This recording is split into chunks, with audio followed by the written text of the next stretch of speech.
I would sing a little bit and stuff, and he'd always tell me I need to go do something with music. And one day it was hot, and I was pissed off, and I threw my shovel across the job site, and I was like, I swear to God, I'm out of here. And he's like, where are you going? I'm like, I'm going to go do something with music. I don't give a shit what it is. I'm going to go to American Idol. I'm going to go sing at a bar. I don't care what it is, but I'm going to do something with music. He said, I've been waiting for you to say that, you know? So yeah, that was a couple of years after I'd met those guys and sang that song. The intersection of good drinks, good music, and good times. This is Hops and Spirits Bar Conversations. As we roll on here on Whiskey Weeks 2023, we have a fun guest for you. He has got a couple new singles out. Jonesin', Forgotten Man, Baptized. They're all out now. Let's welcome in Elvie Shane. What's going on, buddy? How you doing? I'm good. It was fun doing a little catch up, and you weren't doing anything you shouldn't be doing beforehand. Nothing at all. Legal. You weren't jonesing for anything? Nope, not at all. Nobody knows where I'm at right now, you know. That is true. That is true. Now, this is called Bar Conversations, and I don't think you've got anything strong in that cup of yours.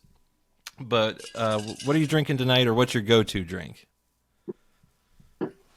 Man, usually I'm just pretty much a bourbon with a little bit of water and on the rocks, you know.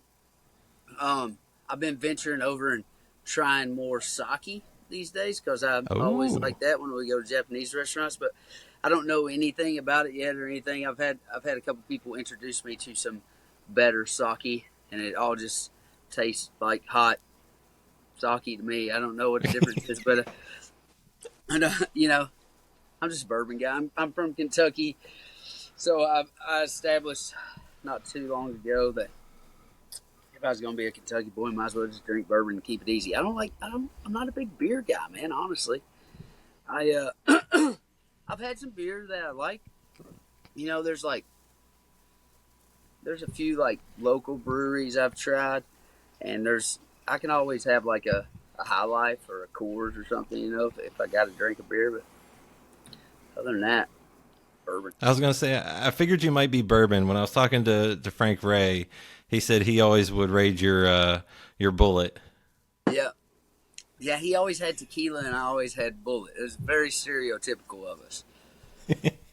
Man, Frank, it was a trip having him on tour, man. What a good dude. And his whole group, man, I love those guys so much. They taught me so many things in Spanish that I should never say in public. Well, maybe you can talk to my brother-in-law about that. He's been learning a few things in Spanish over the years during his careers. You can talk to your brother-in-law about anything and everything, buddy. Anything and everything. That is an understatement. Now, for me, I went, since you're down in, you know, the Lake Cumberland area, I got a little Kentucky Senator bourbon, and it's Batch 4, which is paying honor to John Sherman Cooper from down in Somerset. So I figured that was appropriate for tonight. Cool. Yeah, man, I would have a cocktail with you. I've actually been dry for the last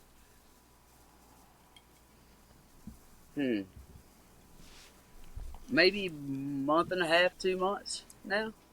Not because I don't really like it as he cracks one open. I love it. I don't have an issue drinking or anything. Never have. I just I've never had an ongoing relationship with it either. So I'm just sometimes you bend and eventually break, and there was a little span of time where I was bending. So I'm on a break now. You know what I mean? But there you go. I'm wholeheartedly looking forward to the fall and some fall beers and some fall whiskey by the fire and stuff like that. You know, I think that's my favorite time to do is that time of year, just hanging out with friends and family around a fire pit outside at a family get together or something like that. I love it.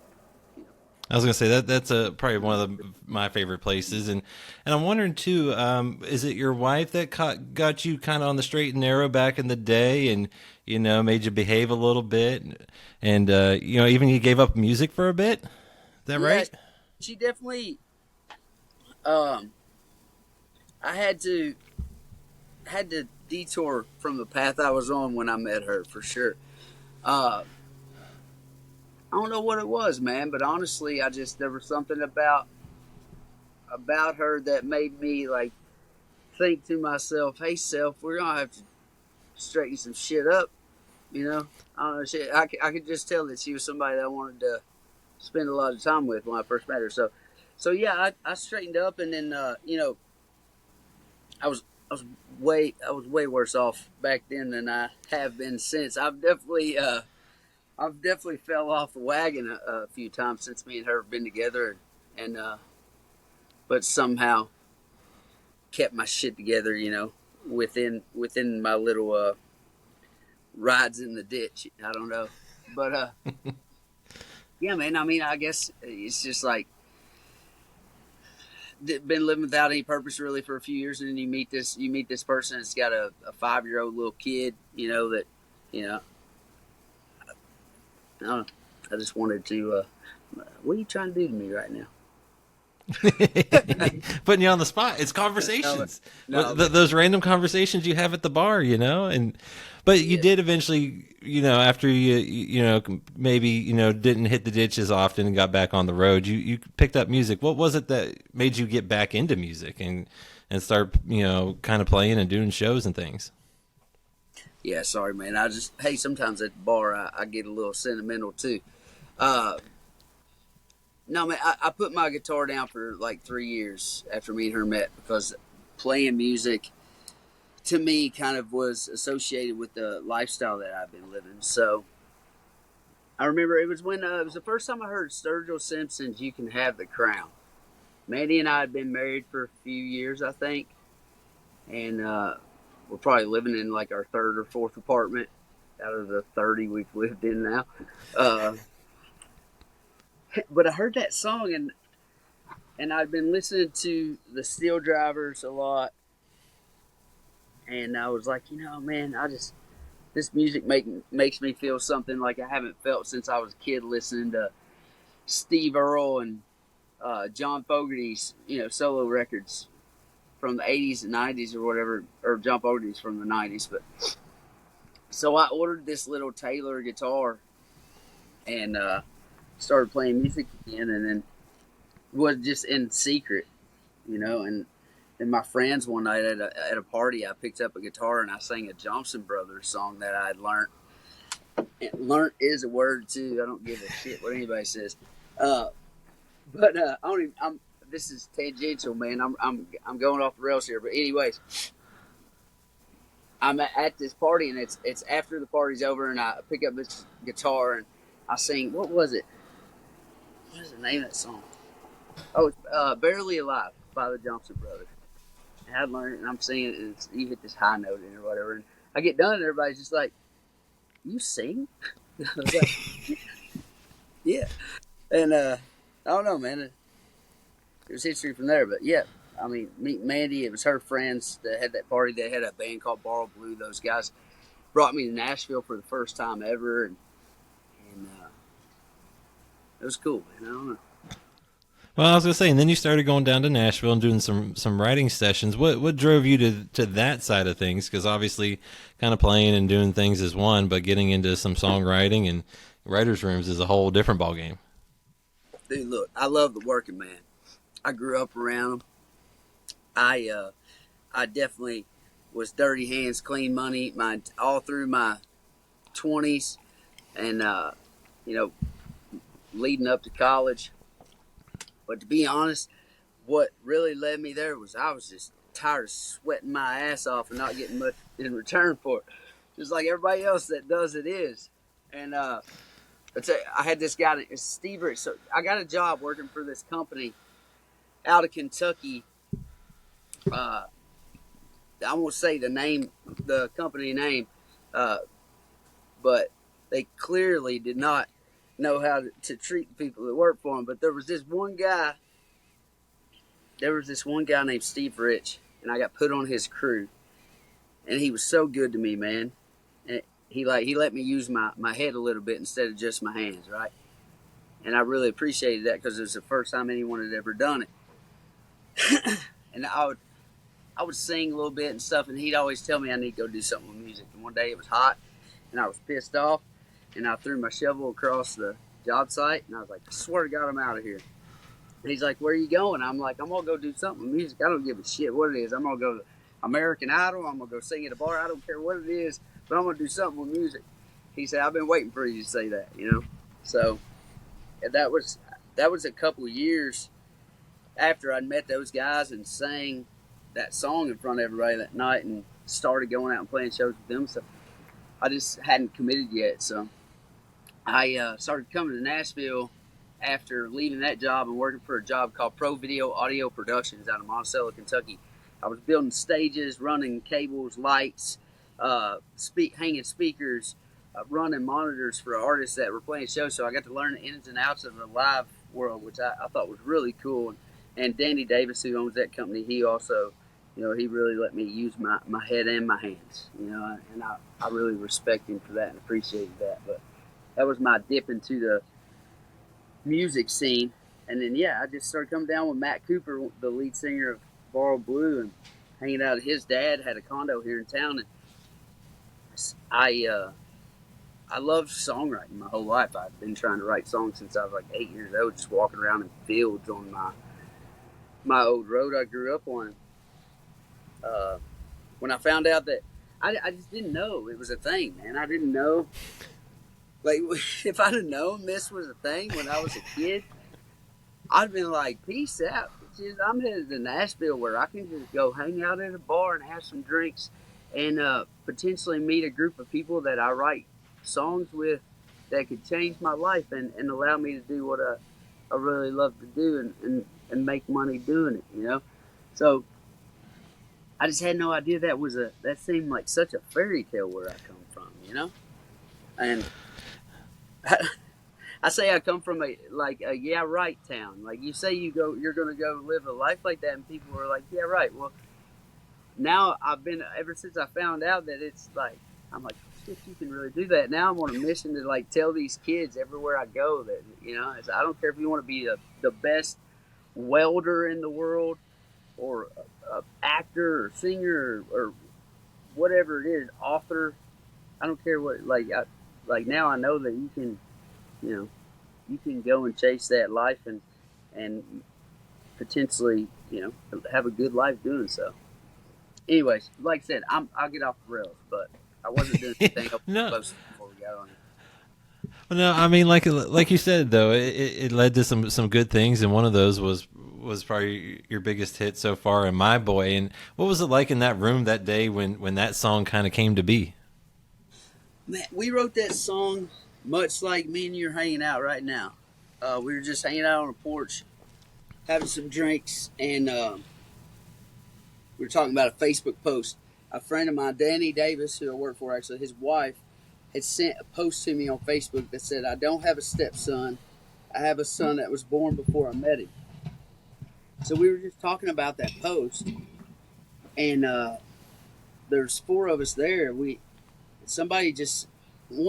Starr started playing something on guitar, and somebody said, he ain't got my smile, that don't bother me a bit. He's got somebody else's eyes I'm seeing myself in. And I was like, damn, man. Like, so I was saying like I'm from freaking Venice Beach over here. I keep catching myself. But no, there was 3 of us in the group that could relate, you know, personally to the story in some way. We had no idea that we were going to write a song that night or anything, and then that song happened. And for me, while we were writing it, I was just kind of, it's hard to come into somebody's life like that, man. I thought I was going to ride in on my white horse and like change everything that I thought was, you know, wrong with the picture, you know, and I wanted to just like be there, and I guess I just wanted to, you know, feel what it feels like to be that important to somebody, you know, like be a parent. I didn't know what it felt like to feel like you were that important to somebody, you know. So but it's a hard thing, right? You come in, then what you do. That's something that you may have been dealing with like your whole life, right? And so you set expectations for what that's supposed to be like, and it's, I can guarantee for me and for anyone else who's ever stepped into that position, that's not how it works, you know. So then I'd been learning this for a few years now, and I was really thinking, I was like, man, if I could just figure out a way to say, or if we could make this song when my boy is 17 years old, which he is now, you know, he was 9 at the time. It's like when my boy's that age, if he could listen to this song and know what my intentions were coming to his life, you know. So I kind of really seen it as that, not in the moment, but later on in life. And what was so cool is how it broke out after that, and how I seen people using it that way, right? Like they would play it for their sons, daughters, fathers, mothers, respectively, you know, and you would get to see that reaction of like, oh, that's what this mother did, you know, or those, that's what he meant, that's what he wanted me to know, you know, something that I felt very blessed to have had so many people tell us that we said something in a way that hadn't, they didn't know how to express with words, you know, and I think I don't take credit for it, man. There was 4 of us there that night, and it was just a collective thought, and people really giving a shit about what the song said. But the 5th writer was definitely God that night, you know. So it was cool, man. It changed my life. It changed my life in a great way, and it's also, you know, it's been amazing and getting #1 and everything, but it's also been a struggle to like let people know that that's just one facet of, you know, of who I am, or one part of who I am, and trying to continue to push the boundaries with music and art and who I am, and let people know more. Like if anybody cares, it's just, you know, it sounds so weird to say it like that. Just being a boy from Post Housey Road in Katyville, Kentucky, man, it feels weird to say this stuff, but to me, it's just like I just love the act of it, man. I love the act of of putting the music out there, and it's like I always tell everybody, I tell other artists, I was like, never feel like we're any.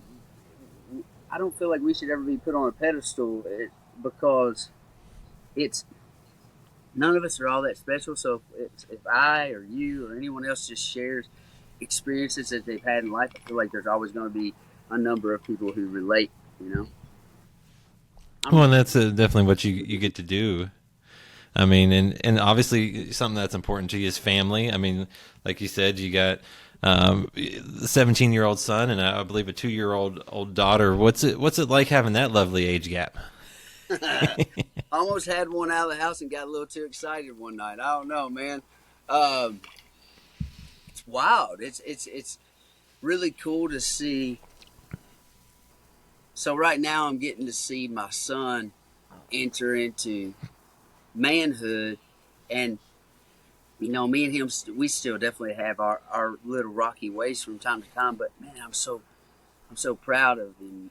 And he's playing golf now, and I love it when you see anybody, no matter what the passion is, like even if it's something I'm not necessarily into or whatever, I love to just see anybody find something that they're passionate about, and just see that fire be lit in them for the first time in their life, right? Now he's made me love playing golf. Like I love it so much and hate it so much at the same time. It's like you're supposed to have 14 clubs. I think I've got 11 now. You know, it's like I don't know. It's just cool to see him doing that, man. And working, he's literally played golf every day since I took him to the course in April of last year, and he literally is on a golf course every single day of his life. And he's been named like one of the top player on his team now, and it's cool. But yeah, so the gap though, I digress. It's wild. We call him Dad Bro. You know, he can he can so, and you know, unfortunately, I'm just not able to be around all the time. So he's definitely he's at an age right now where the maturity level is there to fill in for me in some spaces, you know. It's definitely missing some ball games these days, you know. But it's trade off, I guess. So Yeah, absolutely. And I'm guessing, is the 2-year-old ever keeping you up and, you know, giving you a hard time? man, she's a doll, bro. She goes to bed at 8 o'clock every night. Like on the dot, unless we're traveling with her or something that's a little wonky then. But 8 o'clock on the dot, gets up at 8 o'clock in the morning. Has since she was like 3 months old. I swear, every night. Is she making you want another one? No, nope. I ain't trying my luck. I'm good. I also, man, honestly, like just I gained so much more love and respect for my wife during the pregnancy, because I think another reason, like, I don't want to do that. I don't want to have another kid is just because I seen what it, I seen the toll that it took on Mandy. And it's like, I can't imagine going through that, one time even, much less two. And I know it was 15 years apart, but that's a huge sacrifice. I was one who she was always wanted to have kids too, but I was always the one who was adamant about having a kid, and so I look at that as a huge sacrifice on her end, and I don't want to do that to her again. Plus, she's nicer when she's pregnant, so it helps. We won't tell her that. Now, you mentioned growing up in Kentucky. What was it like growing up in Kentucky, and what impact did that have on you? Oh man, I think it's the pictures, man. It's just like the way that I get to. I'm starting to get into photography just as a hobby, and it kind of is in that aspect. It's kind of like the way that I get to see, the lens that I get to see life through. It was shaped by those years. Growing up in Caneyville, Kentucky is a small town. I like, it's in the best ways. This town is behind the rest of the world, and by like 10 years. And I love. It's super nostalgic, and I come from a place where I felt like things were built better, and more pride was taken into things, and hard work and work ethic was revered amongst people in the community, and they knew who the hard workers were and people they could count on, and I don't know, it's the pictures, the people, the pictures. It's really that alongside of, I've already talked about it once, but John Fogerty's Blue Moon Swamp record from 1997.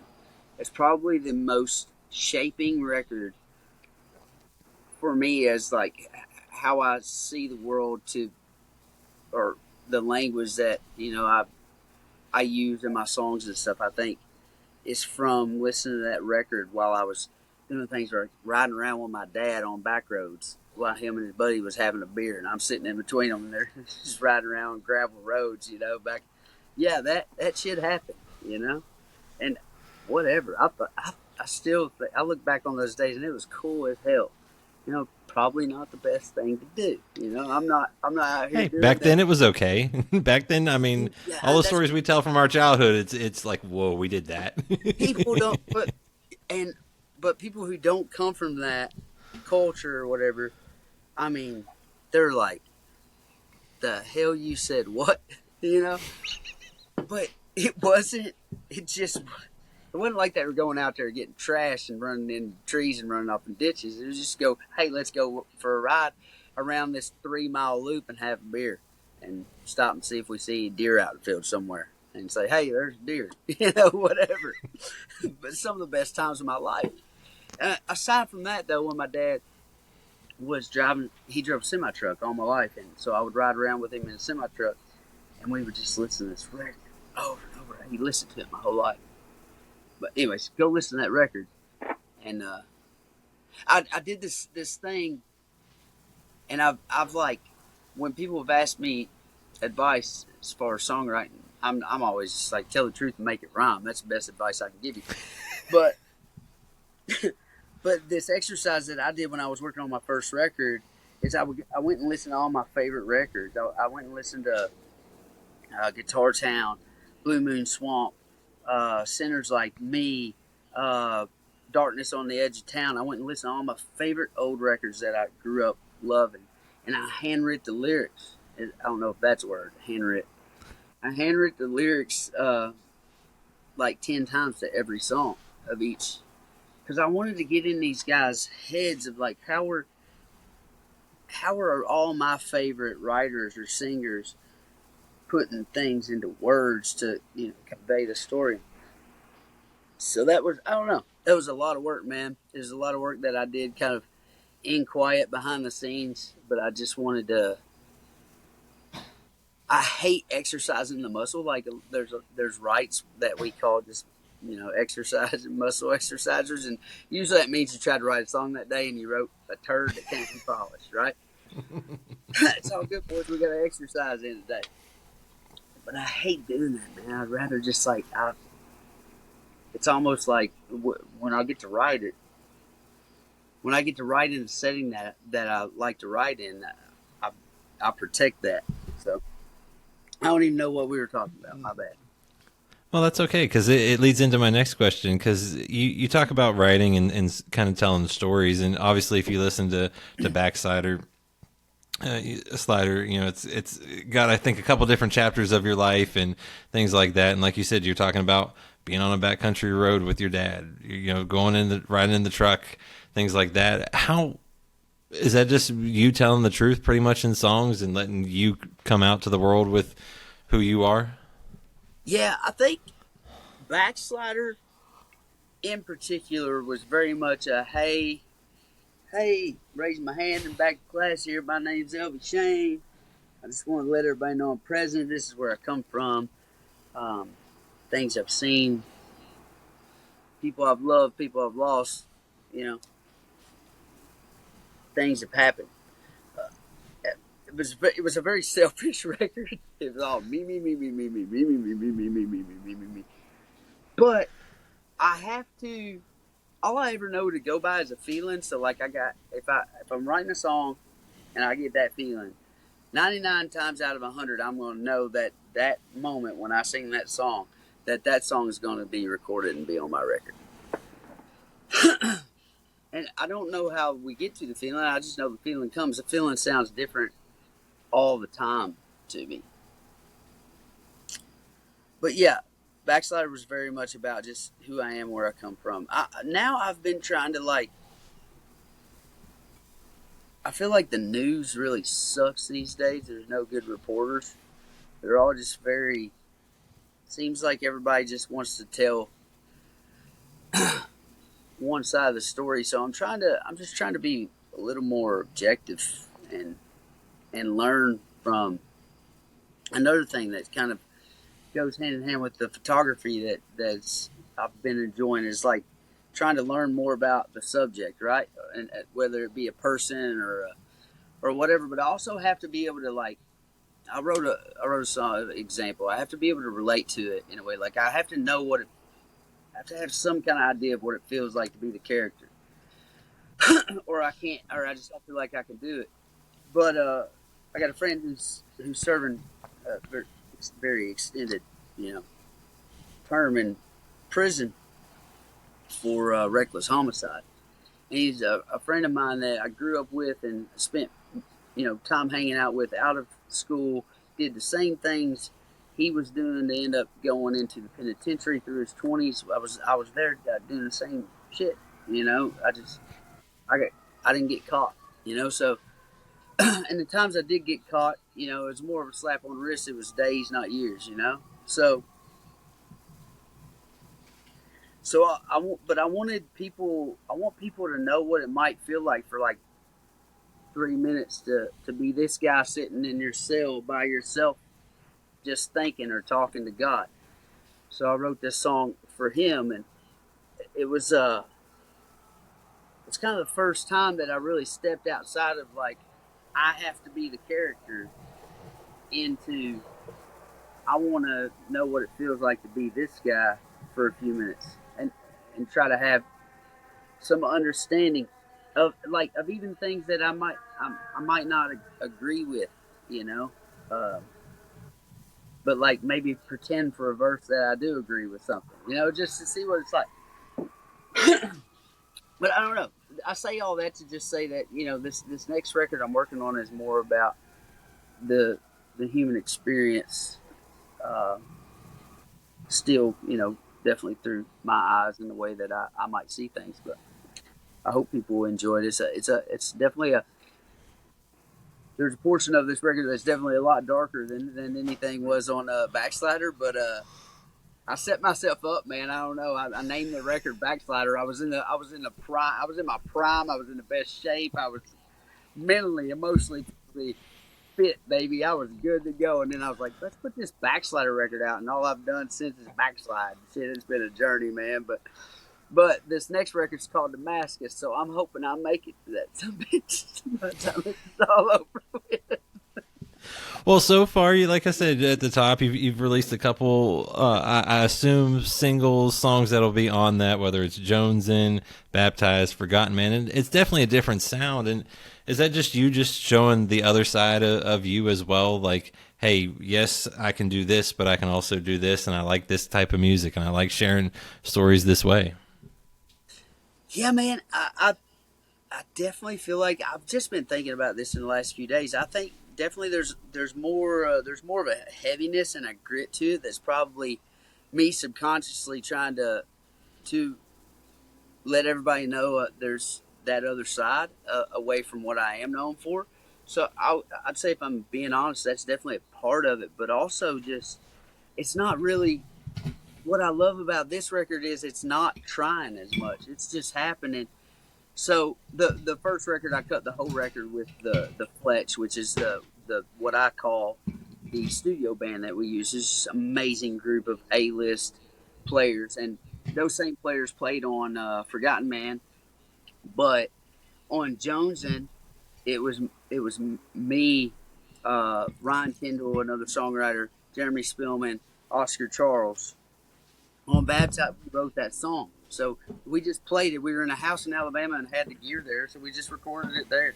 And then on Baptized, we recorded it the same place, but it was me, Oscar, Luke, Preston, and Dan Couch, and we all just played the instruments on the song. So, and literally it was like, hey, this sounds cool. Oh, cool. What about this on top? Yeah, that's cool. What about this on top of that? That's cool too. Hit record, and we just played it a few times and recorded it, and so Almost like old school. I love that about this record is that it's like it's kind of established itself as to what it sounds like, and it's like it's almost I don't know. I will nerd out on this shit, man. I love it, but it's almost like a challenge too from the music. I mean, dude, I love music, man. It's the only thing that I've ever that my entire life I've stuck with, and that's always been a part. And I'm just super fascinated by music and art and artists that really try to accomplish something with a record or with the song. And I look up to these guys. One of my favorite artists. I just posted what's the word, a memoriam or whatever for him the other day. Mac Miller. There's a hip hop artist that died 5 years ago or something like that off of or from a fentanyl overdose, fake pills or whatever. But I didn't start listening to him until Backslider came out. Literally, Backslider came out within a few days. A friend of mine said, "Hey, you should go check out this Mac Miller cat." And I just fell in love with his music and everything. And he's been a big inspiration in this project. What's cool, man, is I didn't know where to go for my first record, so I just decided I was going to go everywhere. I was just like, call it, throw spaghetti at the wall. Here's the thing, though. As long as every one of these songs, I got that feeling that I was talking about when I sing it, when I wrote it when we wrote it. But I get that feeling when I sing it, and all of it, I've either been there with somebody, been there myself, felt that feeling at some point in time. It's not all about like where I am right now. I'm looking at a song right now that I might want to put on the record. Such a far, I don't know. It's so different from anything else on the record, but that's why I love it too. Damascus is, we came up with that idea as we were talking about Paul and the road to Damascus in the Bible. But then Damascus, then I was like, I'm gonna call this record Damascus, and I had this whole idea of like how to put it together, just all chaotic, like with different styles and influences. And I was like, well, wait a minute, Damascus is also a type of metal where you take a bunch of different types of metal, right? You beat them together. And I was like, oh shit, that's sick. So that's my excuse if anybody's asking. Making Damascus steel, baby. I'm just beating away. Let's go. Let me do it. Depending on the day, it'll be a different story, right? It could be this or it could be this, depending on how you're feeling. I had a memory pop up from a Facebook post from like 2009 the other day, and it said I was probably high when I said it, but I was like, I am who I am today, and if that changes, well, shit, I guess I am who I am tomorrow. And so yeah, man. I mean, I can't even keep up with me sometimes. So, but I think there's definitely cohesiveness to the project, and I put a lot of thought into how I want the project to come across, and how I want people to really think, and people to laugh, and people to say, "Holy shit, I can't believe he put that song on here." You know, I got a rare gem. I'm gonna surprise people with on this one. I was gonna say, don't get yourself in trouble yet, but obviously you put out a little bit, and one that I really love is Jonesin', and how did that one come about, and how much fun was it? What was the feeling you got on that one? So Jonesin', we were just talking about Mac Miller, and I played a song called "The Weekend" by Mac Miller, and he's featuring somebody in the song, but it's like, "I'll be good by the weekend." Oh. I'll be good by the weekend. Oh, and he's just talking about how everything's shit right now during the week. But he's like, I'll be good by the weekend. And then in the video, they're just living it up on the weekends. And I was like, man, I want to write a song, guys. I played that song for everybody in the room that night. And Oscar and I had that title Jonesin' for a while. I said, but I just want to write a song that makes me feel the same. I don't want it to sound like that song. Obviously, they've already done that, but I want to feel the same emotion I feel when I listen to that song when I'm singing Jonesin'.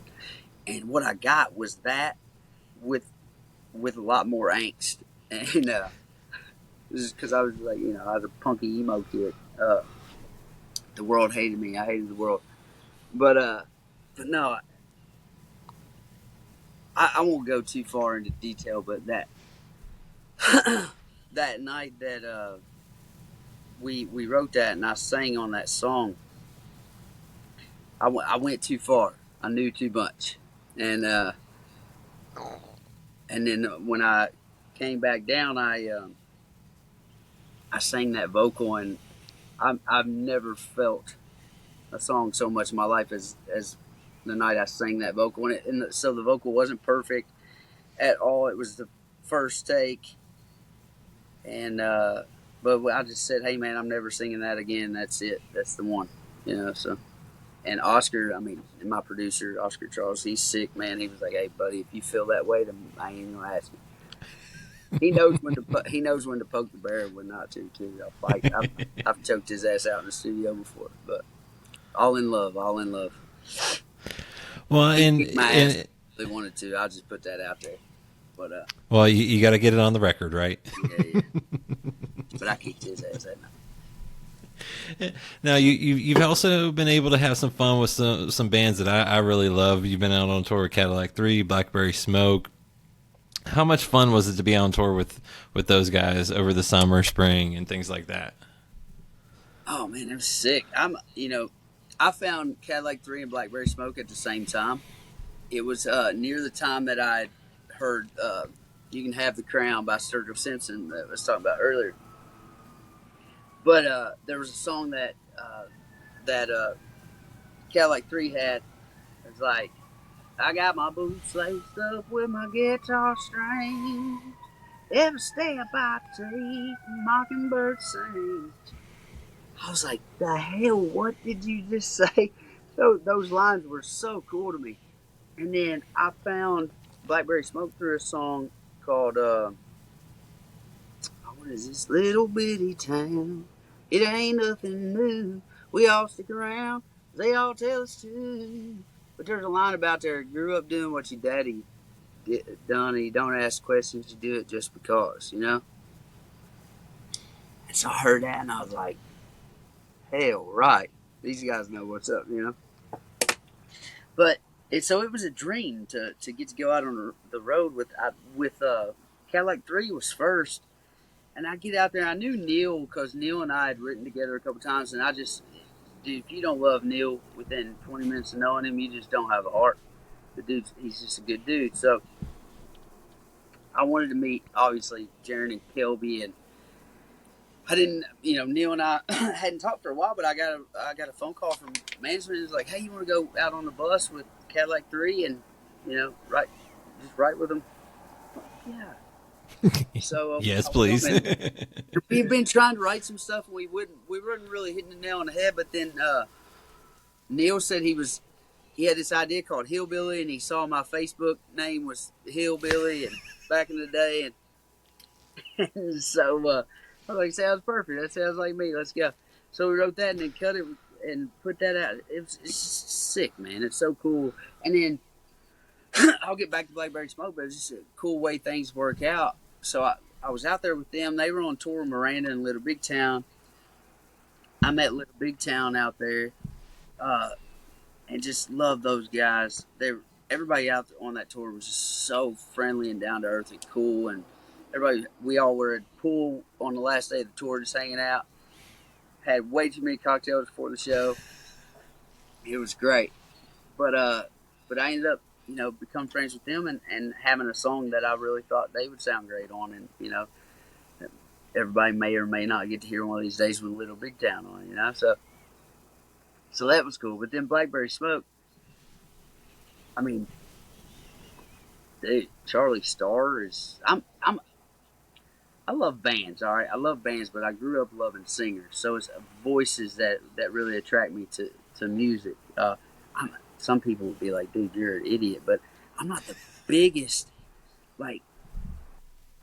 I love John Mayer's music, but I'm just like, it's not, and I realize he has such a great voice too, but it's just not the voice that I'm normally drawn to. It's a little smoother and stuff, but then Charlie, what made me fall in love with Blackberry Smoke was seeing all those guys play acoustic in the way that Charlie got around an acoustic guitar in this southern rock bluegrass way that I'd never really seen anybody play before. Coupled by the voice and those chops, bro. Those chops. Oh my god. I ain't never. Is that your ultimate end game goal in a few years? Look, I'm on the Charlie Starr path to success right now, baby. I got this going on right here, but no, I just did this the other night. It felt questionable when I did it, and then I understood why afterward. But here we are. Oh, I was gonna say you had you went long hair and big beard there for a while, didn't you? I did. So what happened was, last Did year, your wife say she liked it, and that's what happened? I cut it off. Yeah, that was it. No, she didn't really like it. I had a real hard year last year. It was busy as shit. And then towards the end of it, I quit shaving and I quit getting my hair cut because I didn't have time to go to the barber, and I wasn't that good at trimming my beard. So, but I didn't want to lose my beard, and I didn't want to screw up and end up looking like this either. So what happened was it just grew, and then I had 3 months off where we didn't play any shows or anything at the end of the year. And dude, by the end of it, Rip Van Winkle, baby, I was Father Time himself, and I was like, damn, man, I like this beard. And my wife's like, I don't, and I'm like, man, I feel sexy for the first time in my damn life, and just Hey, that's all right. On a trip, my wife told me to change my face. That's all I know. Damn, that's brutal. She's shaking her head as she's listening. Yeah, she's shaking her head like, yeah, I said that shit. I ain't stupid. It happened. That's all right. I had let my hair get out a little long. If you watch some of the past episodes, Bro. I come home, my daughter's like, "You're scary now," and I'm like, "Really? Thanks." They're brutal, man. I know. Kids are brutal. I know. They will, and they got a whole new language. I don't even know. I don't understand what the hell they're saying. 35's been a hard year for me. I'm like, all right, my ass is getting old, bro. I don't know what I just heard a whole I had two people just said thanks to each other, and I don't know what the hell they was talking about. I'm old. That's what it feels like watching teenagers. Well, I'm at 36, and I don't know if it gets any better. So good luck. You old as shit, man. Hey, my brother-in-law's older. That's all that matters. That's for me. That's all I keep saying. How old is Willie?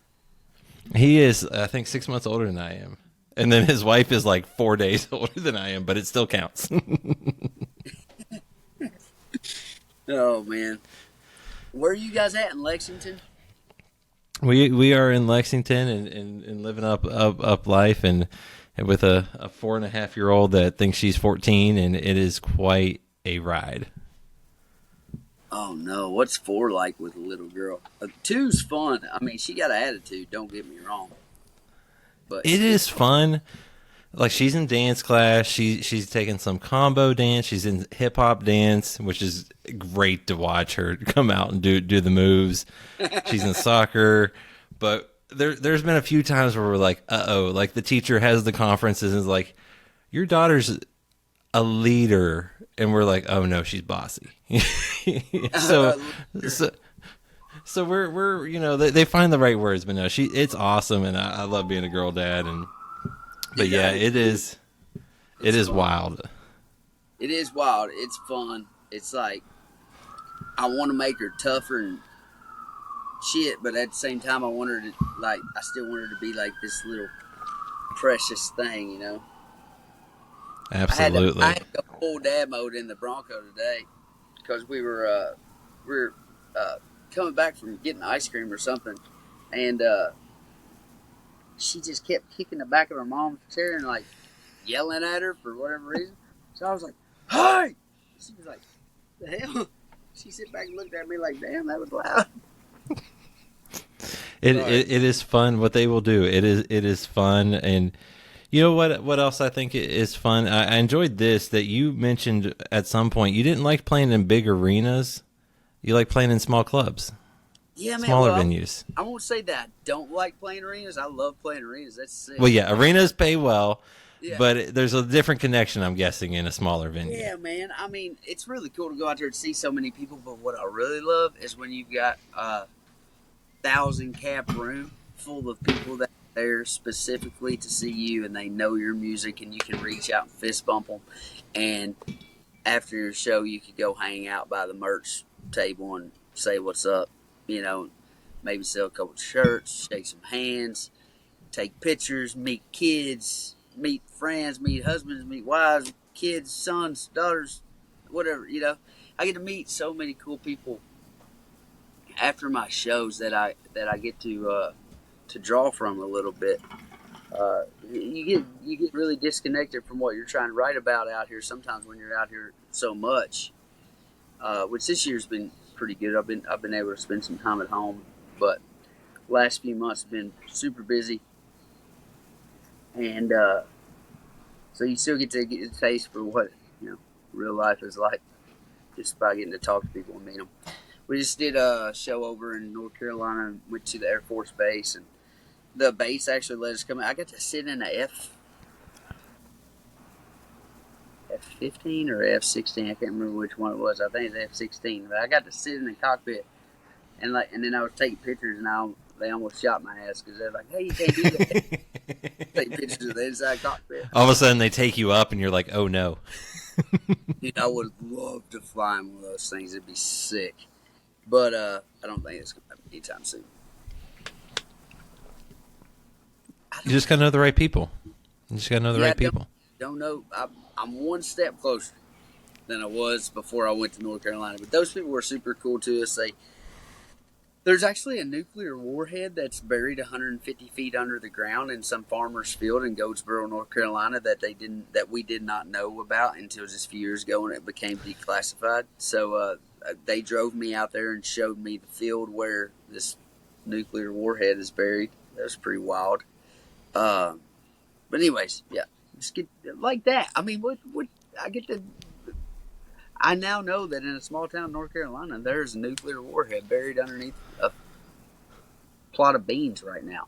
I think there. I mean, it sounds like you might be good at Jeopardy at some point, If nothing else, buddy, this job's going to take me there, and I bet or at Jeopardy least, will be going by the time my ass is done too. or at least Appalachian Jeopardy, because that's a whole probably different ball game. That sounds like a real badass TV show. I want to watch that one. Now, I also got some Jesco White Jeopardy. That's when I die, snort pills off my forehead, rock and roll. Did you ever see that? Well, I had my roommate in college and still a good friend of mine grew up in Boone County, West Virginia, so he knew the Whites. That dude is a legend. Anyway, sorry, go ahead. Oh no, well, because I was gonna say it was, as we diverge a little and then we come back. And what's one of your favorite songs to perform and play? Is it one of yours? Is there a song that's not yours that you love to play? What are some that you're not supposed to have favorites, but sometimes you do? I would say my favorite is "Feeling All Right" with Joe Cocker. As far as that's probably like my number one favorite song to play right now live. We've only been playing it for a little while. I got asked to do this 70s night or something during a seminar or whatever going on in Nashville, and so I chose that song and sang it. And that night I was just like, man, if you don't get in the spirit singing Joe Cocker, you just ain't got no spirit, son. Just need to go to church. I get completely lost singing that song. When we do it, I'm trying to think, as far as my stuff though, probably my favorite to do is Baptized. We play Baptized differently than it's recorded. So it's a different chord progression, and there's a way that it's mostly just me and acoustic, but there's the band's. I don't know. I don't want to give it away, so you just have to come out and see what we do. It's a good tease. It's a good tease on that, and because I was going to say you got some shows coming up too. You'll be in Lexington at the end of the month. Some dates with Cameron Marlowe. Sounds like you got some fun to close out the year. Yeah, man, Cameron Marlowe. I'm looking forward to that. He's a good dude. So that's where me and you met. Right? Mm-hmm. Now, where was that again in Texas? That was down was it in Katy, Texas? July 4th, after a little rain out. And did you guys do a Johnny Cash song? I can't remember, man. I don't remember what we did. I just remember that it rained us out, and they were like, hey, no shit, rain. And I looked, and I was like, there's a bar on the property. And I looked at Cameron, and I was like, dude, there's a bar. It ain't raining in the bar. We could play down there, So he's like, yeah, hell yeah, we could. So it was me, him, and oh my God, I love it. She likes the Beatles, and I like the Stones. She likes romantic movies. I like Indiana Jones. William Clark Green was there. Yeah. So I think there might have been another artist. Anyways, we ended up just doing writers' rounds down in the bar. It was cool. So that's how I met Cameron, and I was like, anybody who's got the show must go on mentality is cool in my book. And so I've got to play some more stuff with Cameron since then, other writers' rounds, and the dude he's got such a phenomenal voice, and he's got great songs, and I'm looking forward to going out there and trying to win over a few of his fans and add them to our group that we're building over here too. Well, I was going to say, as you close out 2023, I mean, I know we're only in September. There's a little bit of time left, but obviously looking at the end of the year and looking into 2024, what can folks expect from you? We got one more song coming out this year. Very personal song to myself about my younger days. I'm hoping that it has some time to live during the holidays and make some people think and maybe make some changes while all the families are together, and maybe hopefully bring some families back together. I've seen the power of one song. I'm hoping this one has some too. So we'll put that out towards the end of this month, I believe. And then I'm going to do this stuff with Cameron, and we're finishing my record next week. So you guys will be getting a record hopefully sooner than later next year. First half of next year maybe. We'll see. Things can happen, whatever. But we're about halfway done with it right now, and just going to go in and try to nail that down. Super excited. There's just this time, like I said, we're doing something different. We've worked with the studio band as well on this record, but to finish out the record, I told my producer, I said, man, I just want to call some of our friends and have them come sit around and jam and let's record it. So that's what we're doing. We got friends coming to play on the record. It's going to be great. Well, I can't wait to hear what comes out, what comes around, and what you got planned, because it sounds like you got some good stuff coming. And Elvie, thanks for sharing a drink, behaving yourself, and having a good conversation. Hey, thank you, buddy. I appreciate you guys having me. Sorry for the mishap in the beginning, but I got this thing downloaded on here now, whatever we're talking on here. I don't know. Well, all that means is we'll have to do this again. Yes, sir. I'll take it. Y'all take care of yourself, man. Find more from Hops and Spirits at hopspirits.com. Thanks, everybody. Bye.